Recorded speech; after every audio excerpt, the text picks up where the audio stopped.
Estamos avanzando, yo creo que a paso rápido, a paso agigantado hacia los últimos tiempos. El tiempo nadie lo sabe. Dice que nadie sabe el día ni la hora, solo Dios lo sabe. Pero Jesús habló de los principios de dolores. Cuando le dijo a sus discípulos, ¿verdad? Entonces les decía, oirán de guerras y amenazas de guerra.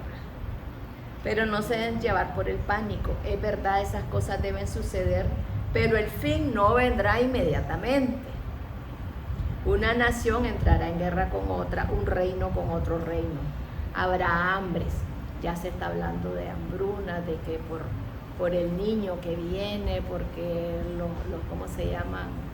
Los fertilizantes no están llegando, porque las cosechas no se están moviendo, por una serie de cosas que van a haber hambruna. Y los terremotos, no sé si han visto las alertas de terremotos por todos lados, en Chile, en México, en Perú, aquí mismo en Managua, ¿verdad? Y terremotos, dice, en muchas partes del mundo. Sin embargo, todo esto solo es el comienzo de los dolores de parto. Entonces estamos en el comienzo de dolor y las cosas se van a ir intensificando, ¿verdad? Porque después va a haber persecuciones, después va a haber una serie de cosas. Después él siguió, al final decía, ahora aprendan una lección de la higuera. Cuando las ramas echan brote y comienzan a salir las hojas, ustedes saben que el verano se acerca. De la misma manera, cuando vean que sucedan estas cosas, sabrán que su regreso está muy cerca, a las puertas. Les digo la verdad, no pasará esta generación hasta que todas estas cosas sucedan. Y aquí hay una explicación, es una explicación, no me lo ha dado a mí el Señor, la escuché, ¿verdad? Así que solo la repito. Cuando habla de la higuera, dice que habla de la nación de Israel, porque la personifica siempre con una higuera. Entonces, se supone que esto de la higuera que echa hojas y todo eso, es cuando Israel volvió a ser nación en 1948. Entonces dice, no pasará esta generación sin que todas estas cosas sucedan. Entonces, una generación, ahí también hay diferentes opiniones. Hay quienes dicen que una generación son 40 años, otros dicen que una generación es la vida de una persona, que puede ser hasta los 80, hasta los 100 años, ¿verdad?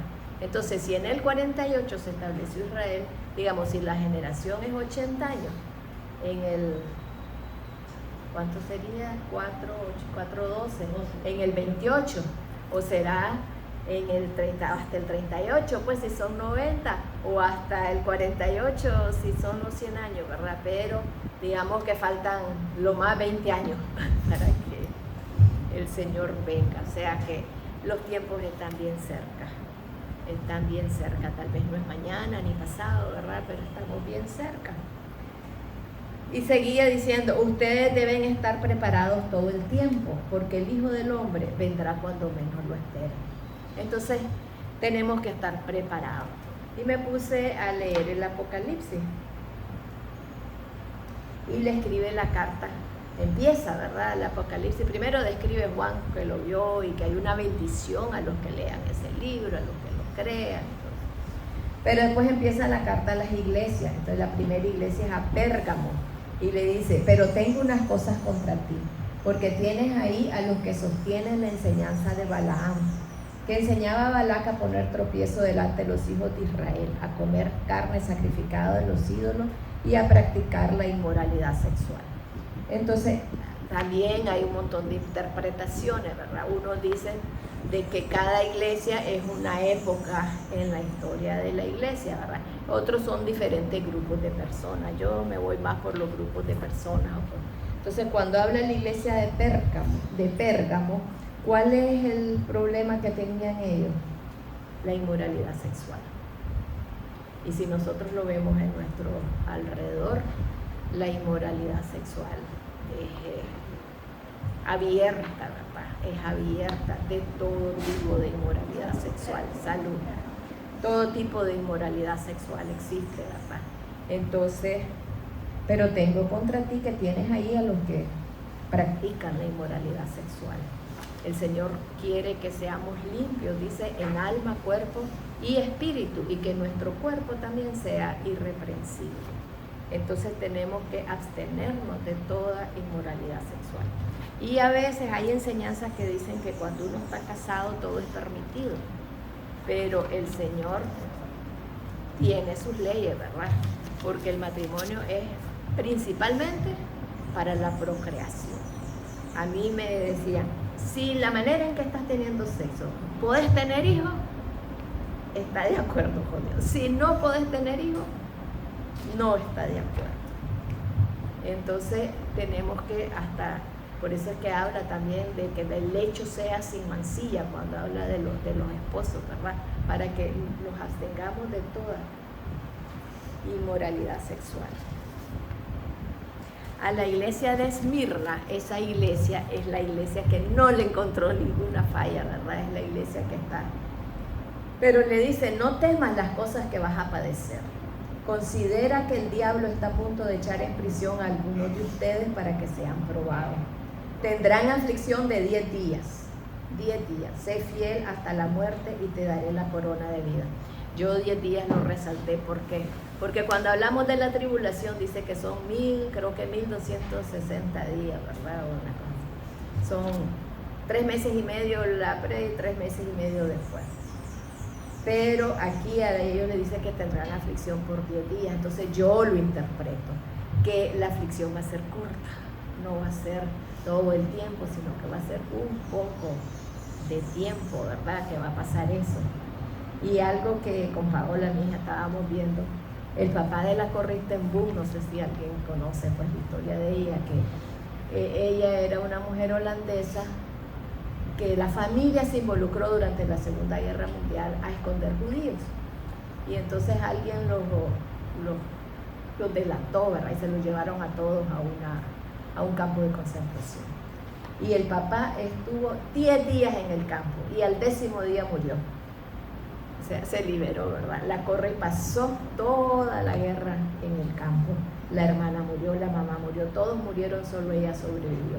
Y ella salió el día antes de que supuestamente le iban a matar por un error, porque era por número. Y entonces cambiaron su número. O sea, por decir que ella tenía el 768. Y entonces mandaron a liberar a un número y pusieron el de ella. Y entonces ella salió libre por error, pues. Y Dios la usó después para andar hablando del perdón, de la misericordia, de muchas cosas.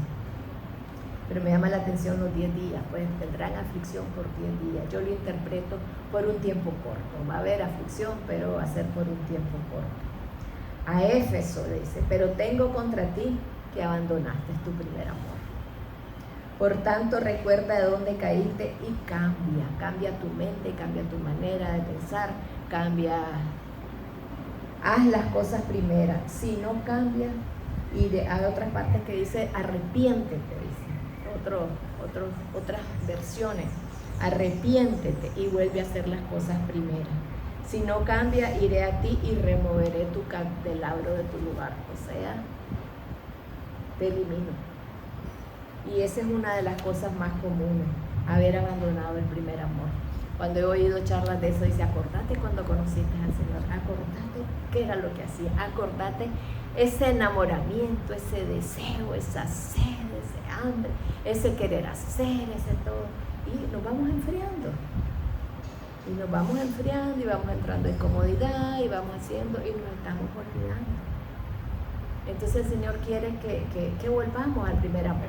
Tal vez no va a ser igual, pero sí que lo sigamos buscando, que sigamos orando, que querramos conocerlo, que busquemos la palabra. O sea, yo me acuerdo que yo tenía 5 hijos, hacía trabajo y todo, y a la medianoche me ponía a leer y pasaba leyendo y dormía tal vez 3-4 horas por estar leyendo.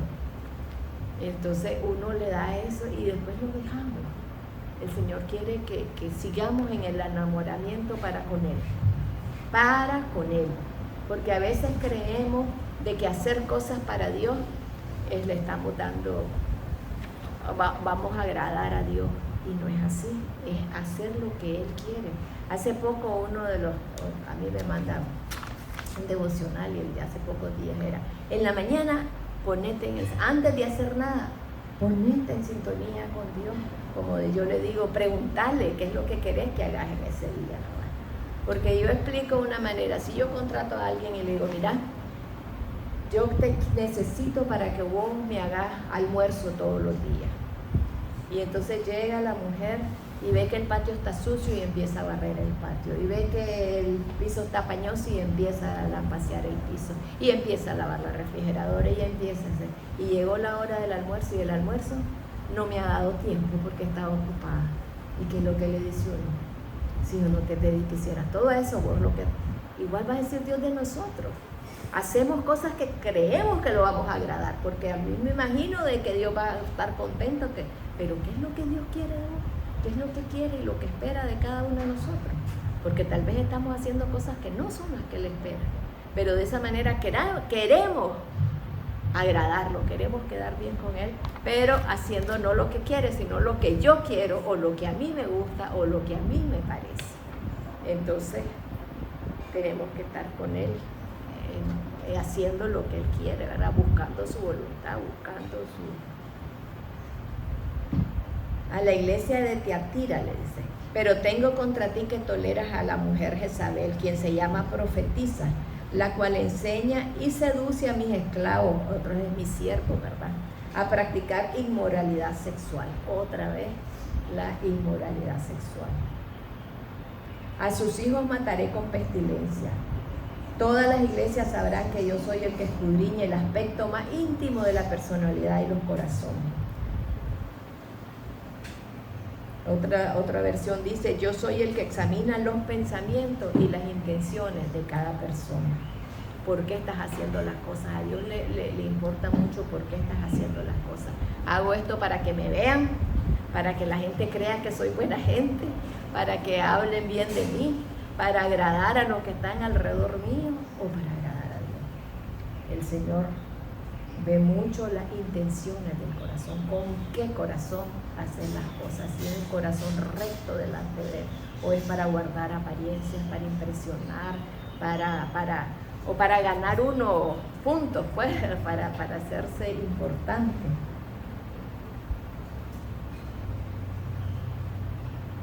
A todos, esto me impresionó, a todos los que salgan vencedores y me obedezcan hasta el final. La obediencia está en todas partes. Les daré autoridad sobre todas las naciones.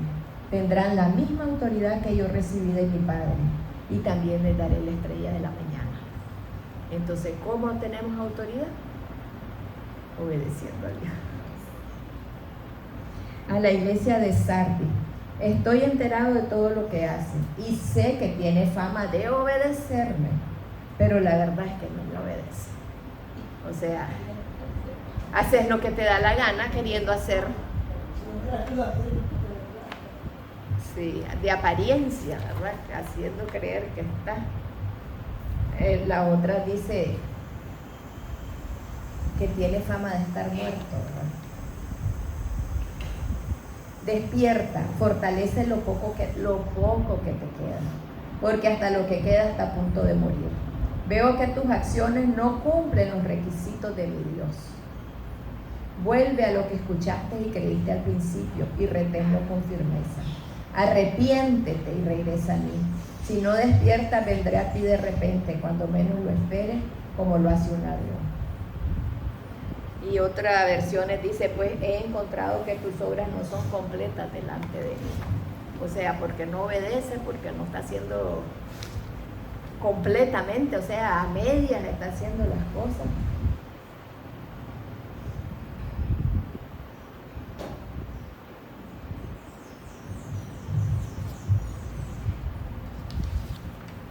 Pero le digo, no por la iglesia, sino que por nosotros, por cada una, para que esa es la manera que nos preparamos para la venida del Señor, ¿verdad? Dejando esas cosas que a Él no le agradan. Así que levántate y esfuérzate por mejorar las cosas que aún haces, pero que estás a punto de no seguir haciendo, pues he visto que no obedeces a mi Dios. Acuérdate de todo lo que has aprendido acerca de Dios y vuelve a obedecerlo. Arrepiéntete. La iglesia de Filadelfia es otra de las iglesias buenas, pero le dice, yo sé todo lo que hace, y te he abierto una puerta que nadie puede cerrar. Tienes poca fuerza, sin embargo, has obedecido mi palabra y no negaste mi nombre.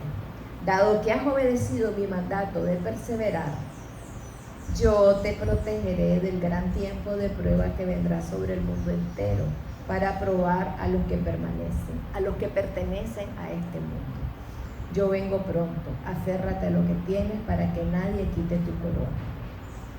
Otras versiones dicen, yo sé lo que haces. Escucha bien, he puesto delante de ti una puerta abierta. Sé que aunque no tienes mucho poder, has seguido mis enseñanzas y no has renunciado a tu fe en mí. Esa es otra cosa importante al final, ¿verdad? No renunciar a la fe en Dios. Lo vemos ahorita. No me acuerdo a dónde fue. No me acuerdo, no sé si te lo mandé. En Egipto, por ejemplo, dice que quemaron un barrio entero porque ahí vivían cristianos. Y dicen que en Inglaterra a un militar lo castigaron, algo le hicieron, porque oraba en silencio. Y entonces la persecución viene, y ya no digamos en África, ¿verdad? En Nigeria, en todos esos países, en Yemen, en todo eso, cómo están matando a los cristianos, cómo los están siguiendo. Y entonces esa persecución viene porque viene, está escrita. Y el día que te digan, escoge tu vida o Jesús, ¿qué vas a hacer?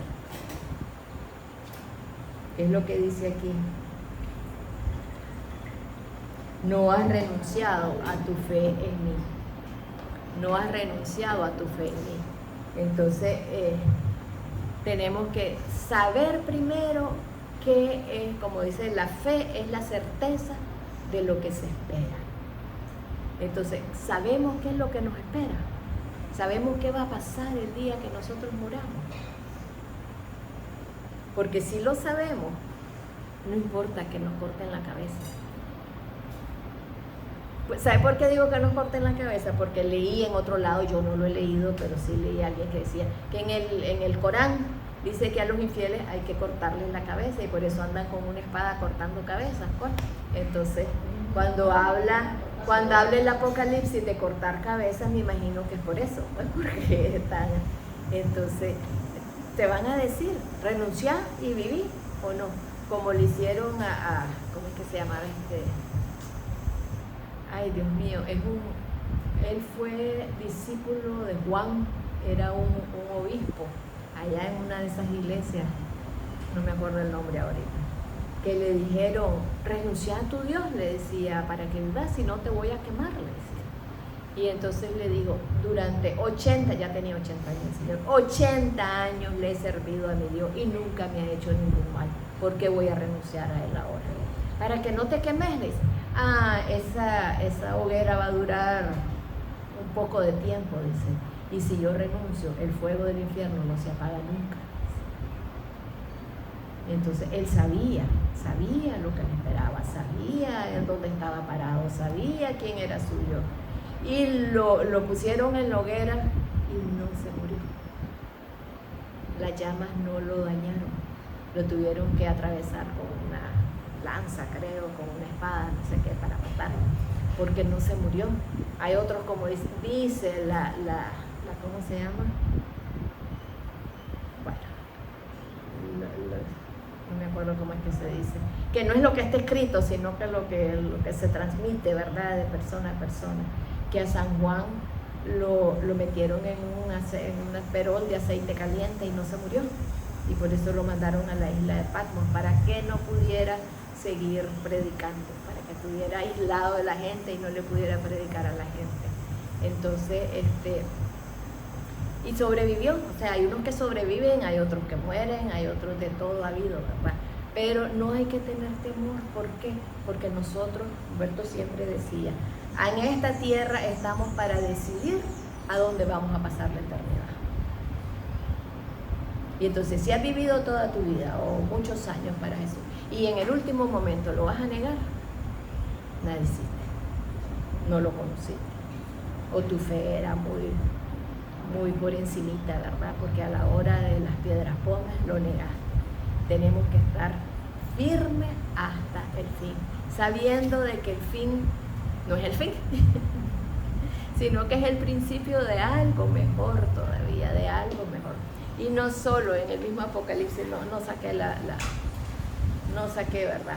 Pero dice que los que mueren durante la tribulación van a ver y van a estar en su presencia de día y de noche. O sea, van a tener un lugar especial todos los que mueren, los mártires que mueren por él, ¿verdad? Entonces, tenemos que prepararnos y saber, sobre todo saber.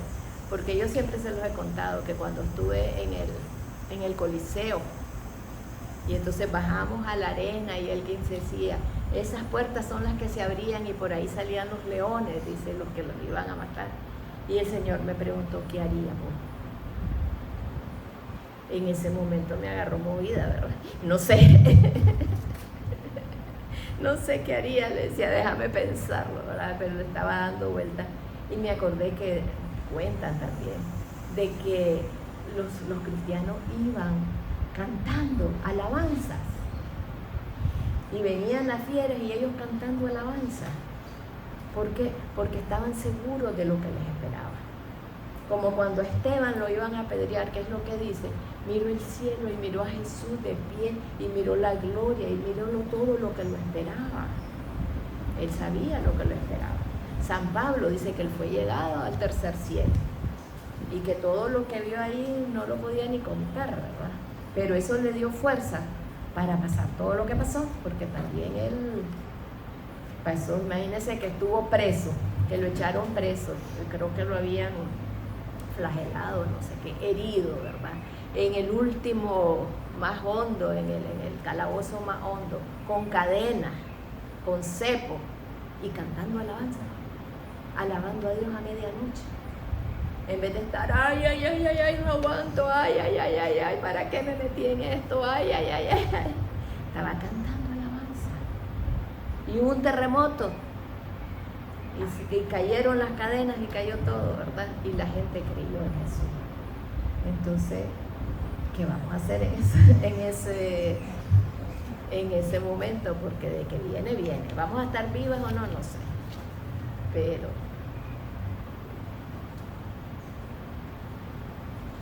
le sigue diciendo a la iglesia de Filadelfia, tú obedeciste mi mandado de resistir pacientemente. Por eso te protegeré del tiempo de sufrimiento que vendrá sobre todo el mundo, para poner a prueba a los habitantes de la tierra. Vendré pronto, sigue fiel como hasta ahora y nadie te quitará tu premio. He estado oyendo cosas de que no confundamos, porque el sufrimiento viene de dos lados, ¿verdad? Uno, tal vez Satanás, pues, como a Job, para querernos hacer renunciar y eso. Y el otro va a ser la ira de Dios. Y la ira de Dios va a ser terrible, ¿verdad? Que van a haber pestilencias, hambre, enfermedades. Dice que cuando el jinete de la muerte dice, unos van a morir por la espada, otros van a morir por enfermedades, otros van a morir hasta por las fieras de la tierra, dice, ¿verdad? Entonces, eso es la ira de Dios. Pero los cristianos que están siendo muertos alrededor del mundo, eso no es la ira de Dios, eso es la ira de Satanás, ¿verdad? Queriendo hacernos. Porque no nos olvidemos, nosotros estamos en medio de una batalla cósmica. Aquí están las fuerzas del bien y las fuerzas del mal luchando. Nosotros decimos que estamos con el bien, que estamos batallando por el bien, pero tenemos que no solo decirlo, sino que demostrarlo con nuestra manera de comportarnos, ¿verdad? Creyendo a Dios, obedeciendo a Dios. La vez pasada hablábamos de cómo teníamos que ser cristianos obedeciendo, ¿verdad? Sobre todo el amor. Que el amor sea visible en nosotros. No es que digamos yo amo a todo el mundo, no. Que lo demostremos con nuestras acciones, que lo demostremos con la manera, con nuestras palabras, cómo tratamos a los demás, cómo tratamos a los que nos ofenden. Porque ahí es que se ve el amor. Porque Jesús, ya vemos a Jesús, cuando lo estaban, que le arrancaban la barba, que lo golpeaban, se burlaban de él. Y él, calladito, No dijo ninguna palabra, ni se quejó, ni maldijo. Imagínense que Jesús hubiera maldecido en ese momento. ¿Qué hubiera pasado? Son consumidos las personas, o sea, hubieran como cuando Elías hizo descender fuego del cielo. Si soy profeta, que descienda fuego, y 50 hombres consumidos inmediatamente en un abrir y cerrar de ojos. Jesús lo pudo haber hecho. Si Jesús le dijo, si yo le pido a mi Padre, me manda varias legiones de ángeles, dice, y ustedes no sobrevivirían a esto, pues eso lo estoy agregando yo. Y sin embargo no dijo nada. ¿Y por qué? ¿Por qué sufrió todo eso? Por amor a nosotros. Dice que por el gozo puesto delante de él, soportó el oprobio, soportó el dolor, soportó la prueba. ¿Y cuál era el gozo? De que íbamos a ir a su presencia eternamente, que íbamos a conseguir salvación, que íbamos a llenar el cielo. Por eso él aguantó. Y no vamos a aguantar nosotros un poquito, no vamos a poder. Pues si él lo hizo. A la iglesia de la Odisea, esta es la famosa iglesia, ¿verdad? Yo sé todo lo que haces, que no eres ni frío ni caliente. Cómo quisiera que fueras lo uno o lo otro, pero ya que eres tibio, ni frío ni caliente, te escupiré de mi boca. Tú dices, soy rico, tengo todo lo que quiero y no necesito nada. Y no te das cuenta que eres un infeliz miserable, eres pobre, ciego y estás desnudo. Así que te aconsejo que de mí compres oro, un oro purificado por fuego. ¿Cuál es el oro purificado por fuego? El de la prueba, el que resiste, porque tu fe es más preciosa que el oro, probada por fuego. Y entonces serás rico. Compra también ropa blanca de mí, la pureza, ¿verdad? La santidad. Así no tendrás vergüenza por tu desnudez. Y compra ungüento para tus ojos, para que así puedas ver. Yo corrijo y disciplino a los que amo, por tanto, sé diligente y arrepiéntete de tu indiferencia.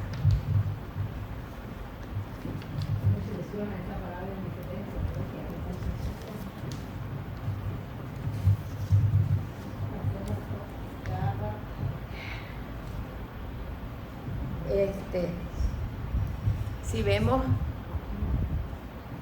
hasta puse la alabanza, ¿verdad? ¿Qué es lo que dice Apocalipsis 19? Ya casi al final, ¿verdad? Dice, gocémonos y alegrémonos, porque han llegado las bodas del Cordero, y su esposa se ha preparado, y a ella se le ha concedido vestirse de lino fino, limpio y resplandeciente.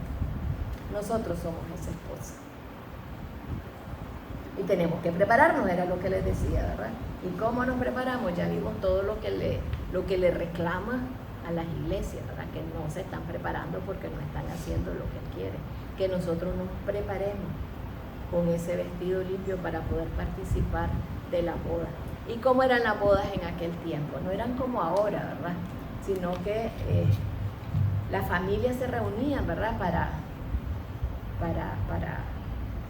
hacer un compromiso, digamos, pero era un compromiso diferente. Entonces se ponía un precio, porque como yo he leído, no sé si es cierto, ¿verdad? Que la dote que le daban a la mujer se guardaba para que si la mujer, el padre la tenía que guardar, que si la mujer quedaba viuda o si la mujer la rechazaban o lo que fuera, ella tuviera de qué vivir después, no sé, no le garantizo, pues lo he leído, pero sí había un precio que se ponía por ella, y Jesús pagó el precio por nosotros. ¿Cuál fue el precio que pagó? Su sangre, su vida, ¿verdad? Él pagó el precio por nosotros. Y a los discípulos después el novio, o sea, después que aceptaban todo, brindaban con vino, hacían, se sellaba un papel, se firmaba, y esa mujer ya quedaba, que no era comprometida, porque para nosotros el compromiso se rompe y se hace todo. Esa mujer ya quedaba como casada, pues ya el casamiento estaba legalmente sellado. Por eso es que María le dice al ángel, ¿y cómo? Si yo estoy comprometida ya, o sea, yo ya tengo mi palabra con José, yo no puedo hacer eso, ¿verdad? No puedo estar, porque la mujer tenía que guardar su virginidad, ¿verdad? Tenía que guardarse ella para el esposo que venía. El esposo, ¿qué era lo que hacía? iba a la casa de su padre y normalmente hacía un cuarto o un lugar donde ellos iban a vivir, ¿verdad? Le preparaba, si tenía mucho dinero tal vez le construía una casa, pero normalmente en aquella economía que era de subsistencia, un cuartito en el terreno del padre, pues, porque acuérdense que cada tribu tenía para cada familia tenía sus terrenos y ahí hacía un cuartito. Y el padre tenía que decirle, ya están las condiciones, anda a traer a tu novia. Y entonces Jesús, ¿qué es lo que le dijo a sus discípulos? Iré a la casa de mi padre y les preparé una morada y vendré por ustedes. Eso es lenguaje de matrimonio, eso es lenguaje de compromiso. Yo voy a ir y les voy a traer, me la voy a llevar allá a la casa de mi padre, ¿verdad? Pero ¿cuándo es que va a venir? Cuando el padre le dé la autorización, no es cuando él quiera, es cuando el padre. Por eso es que dice que solo el padre sabe el día y la hora, ¿verdad? Nadie más lo sabe, solo él. Entonces Jesús va a venir por nosotros. Pero ¿qué es lo que espera de nosotros? Que nos preparemos como esas vestiduras blancas de lino resplandeciente, santidad, y que no seamos adúlteros. ¿Cómo es que adulteramos nosotros? Pues además del adulterio, ¿verdad? Dice, en 2 de Corintios dice Pablo, porque os celo con celo de Dios, porque os he desposado con un solo esposo, para presentaros como una virgen pura a Cristo.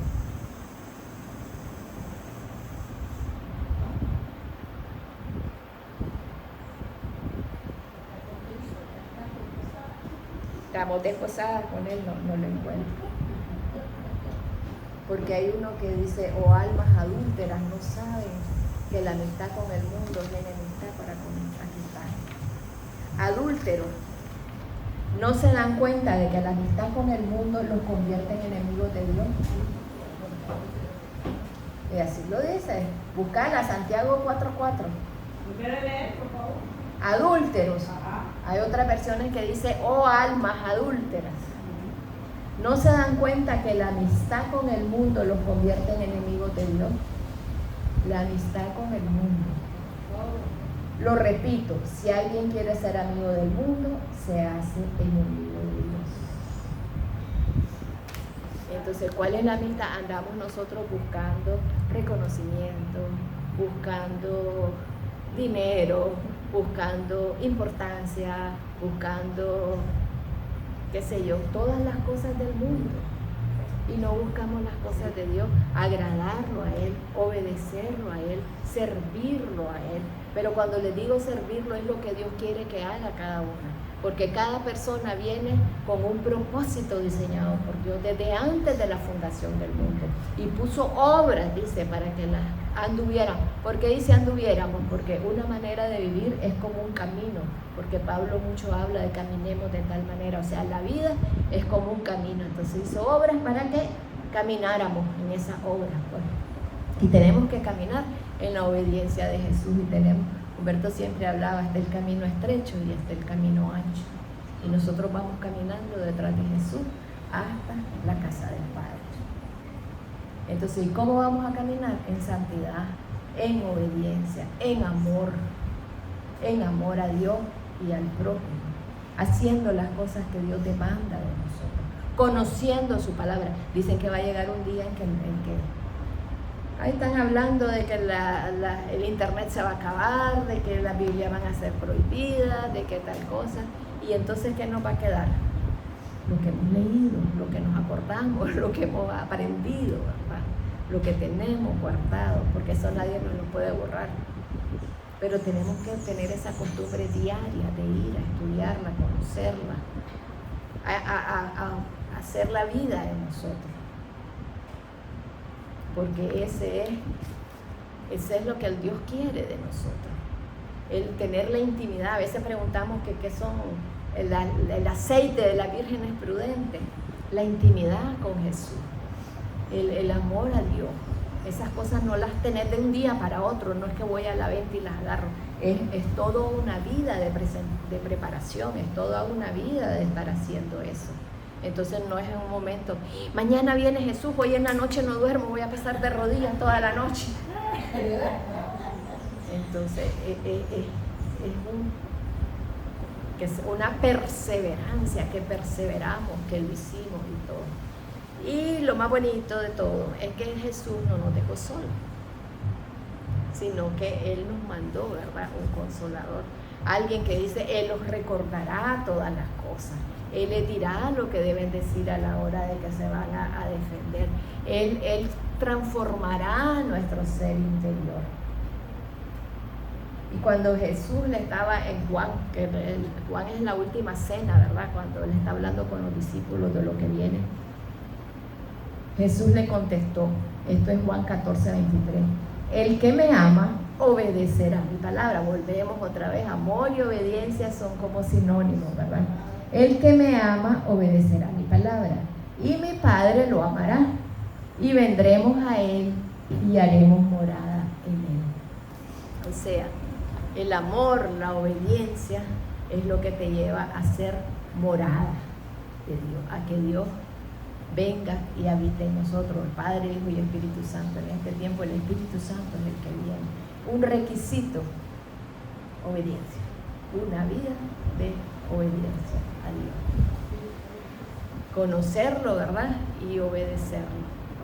Y el Espíritu Santo es el que nos ayuda a limpiarnos, a ir santificándonos. Por eso dice que es el espíritu de santificación, le dicen algunos. Es el que nos santifica, el que nos recuerda la palabra de Dios, es el que nos enseña, el que nos defiende,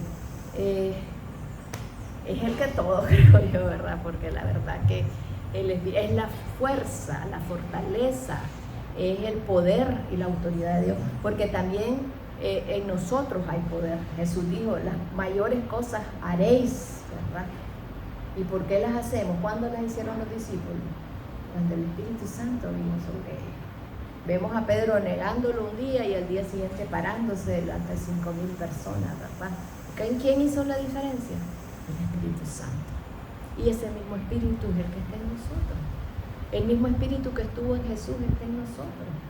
¿Y qué es lo que decía San Pablo? Que lo conociéramos, el poder que actúa en nosotros. Ese es el que levantó a Jesús de los muertos. Imagínense clase de poder, que al cuerpo muerto le dio vida, y no solo vida, sino que lo sentó sobre toda autoridad, sobre toda potestad, sobre todo lo que existe.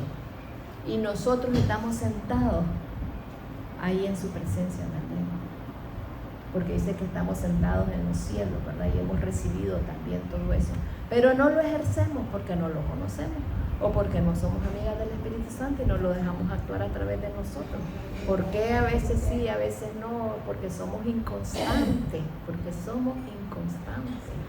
Entonces tenemos que vivir en ese celo, en esa unidad, en ese amor, en esa obediencia para con Dios. No sabemos cuándo va a venir, pero de eso depende nuestra eternidad, ¿verdad? Jesús ganó por nosotros, Él nos perdonó nuestros pecados, pero nosotros tenemos que limpiar, porque somos alma, cuerpo y espíritu. El alma recibió vida cuando recibimos a Jesús.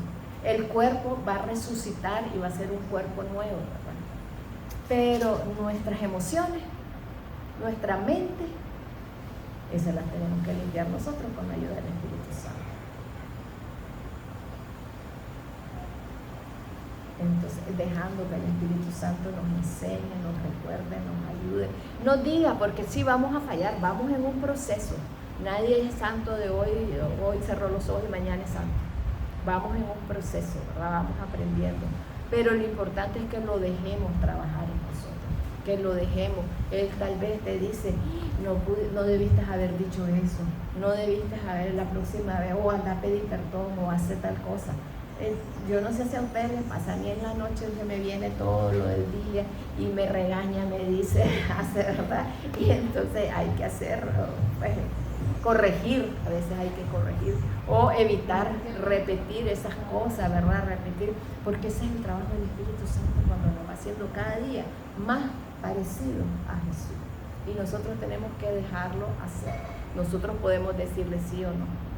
Me decía una vez una persona, esa persona me decía, mira, yo me he enfrentado con espíritus poderosísimos, pero no hay nada peor que el espíritu humano, porque cuando el espíritu humano dice no hay nada que pueda doblegar. Y Dios, tampoco Dios, ¿por qué? Porque Él nos dio el libre albedrío. Él nos dio la potestad. ¿Querés seguirme? Lo vas a seguir porque querés. Tal vez nos pone alguna pruebita ahí para ayudarnos a la decisión, ¿verdad? Pero no nos la impone. No nos la impone porque Él respeta el libre albedrío. Entonces depende de nosotros. Depende de nosotros. Dejarnos moldear, dejarnos hacer, dejarnos trabajar por ese precioso Espíritu Santo que Jesús dejó para que completara el trabajo de santificación, el trabajo de redención en nosotros. Entonces de nosotros depende si nos dejamos, si no nos dejamos, si queremos, si no queremos, porque Él respeta nuestro libre albedrío. Y tenemos que ser dóciles, que ser perseverantes, que ser obedientes, que amarlo por sobre todas las cosas. Aún por sobre el amor propio, ¿verdad? Porque muchas veces queremos, qué sé yo, el orgullo, muchas veces el que dirán, muchas veces mi nombre, ¿qué va a decir la gente? Bueno, el que dirán, muchas cosas nos impiden nos impiden hacer lo que Dios quiere que nosotros hagamos.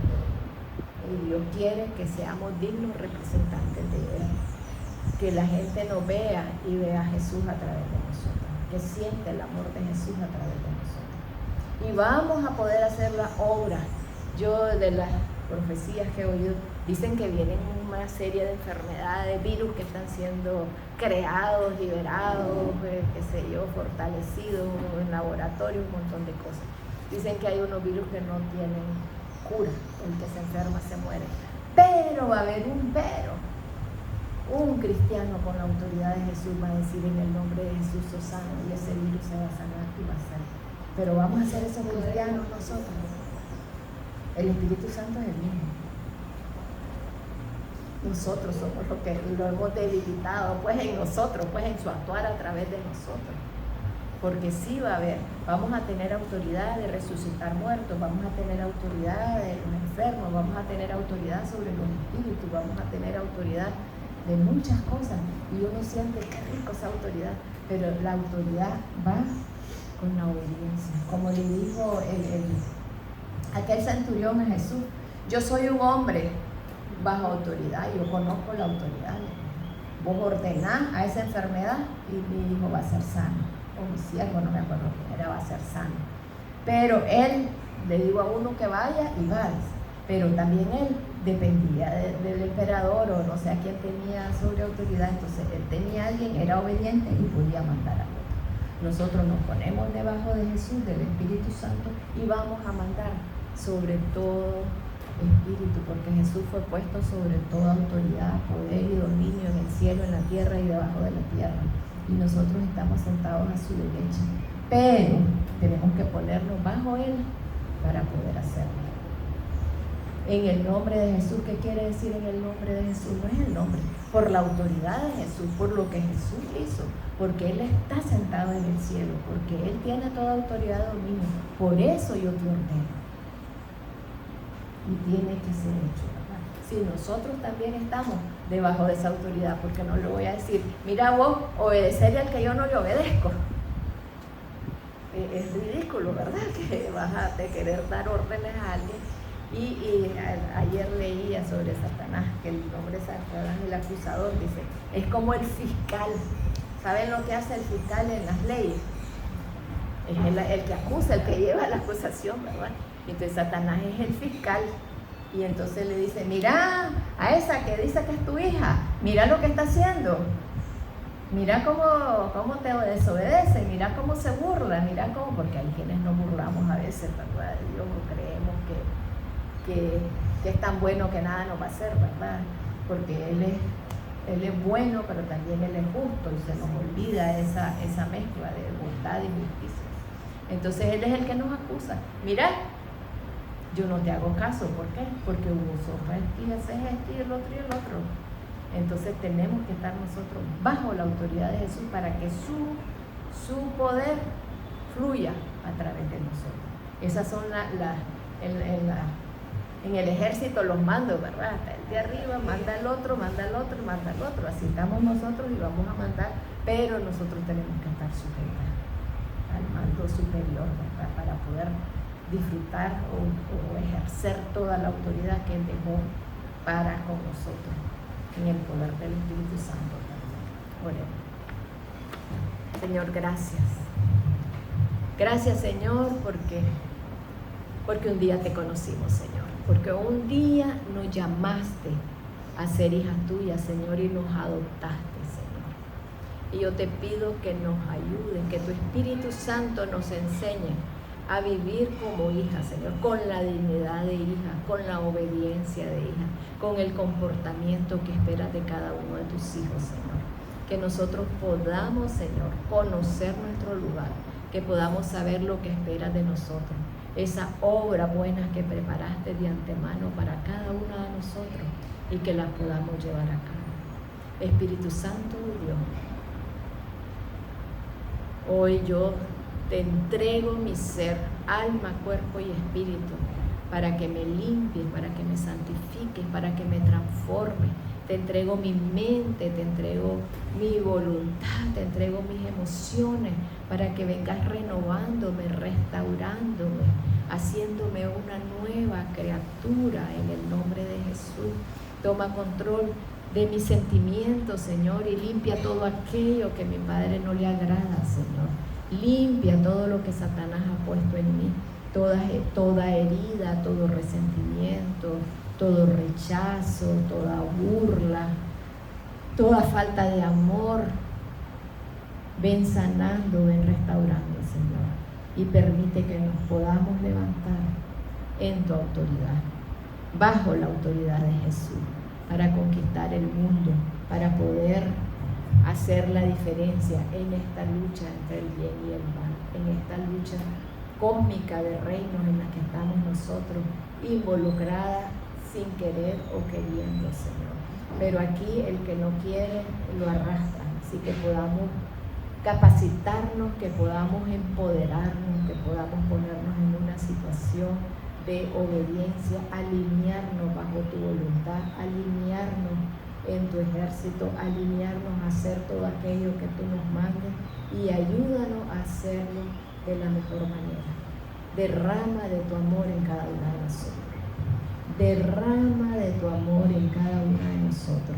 Que nos sintamos amadas y que podamos amar a todos, sin excepción, con el amor con el que tú nos amas. Y llénanos, Señor.